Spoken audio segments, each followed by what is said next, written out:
ആദ്യത്തെ തെരഞ്ഞെടുപ്പിന് തൊട്ട് മുമ്പ് ഭാരതീയ ജനസംഘം തുടങ്ങി. പക്ഷേ സംഘത്തിൻ്റെ പ്രവർത്തനത്തിൽ യാതൊരു വിട്ടുവീഴ്ചയും ചെയ്യാൻ ഗുരുജി തയ്യാറായില്ല. അപ്പോൾ ഇങ്ങനെയുള്ള സംഭാഷണങ്ങളൊക്കെ ശക്തിപ്പെട്ടത് അദ്ദേഹത്തിൻ്റെ ചെവിയിൽ പറ്റി. അദ്ദേഹം പറഞ്ഞു, എന്തു ചെയ്യും, ഞാൻ അങ്ങനെ ആളുകൾക്ക് ഇതിൽ താല്പര്യമില്ല, ഞാൻ ഒന്നിൽ നിന്ന് തുടങ്ങുമെന്ന് പറഞ്ഞു.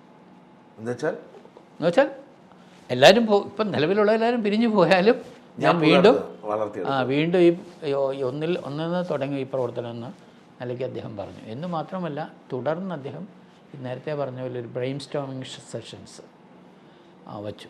എന്നുവെച്ചാൽ ഈ സംഗതികൾ എന്തുകൊണ്ടിത് വേണം, എന്തുകൊണ്ടിതുണ്ടായി, എന്തുകൊണ്ട് വേണം എന്നുള്ള വിഷയങ്ങളെ, എന്തുകൊണ്ട് ഇത് രാഷ്ട്രത്തിൻ്റെ ഭാവിയെ നിർണ്ണയിക്കാൻ പോകുന്നു എന്നുള്ള നിലയ്ക്കുള്ള ആശയങ്ങൾ തലമുറയ്ക്ക് കൊടുക്കുന്ന തരത്തിലുള്ള ചിന്തൻ ബൈറ്റിങ്ങുകൾ അദ്ദേഹത്തിൻ്റെ പല ഘട്ടത്തിലായിട്ട് അദ്ദേഹം നടത്തിയിട്ടുണ്ട്.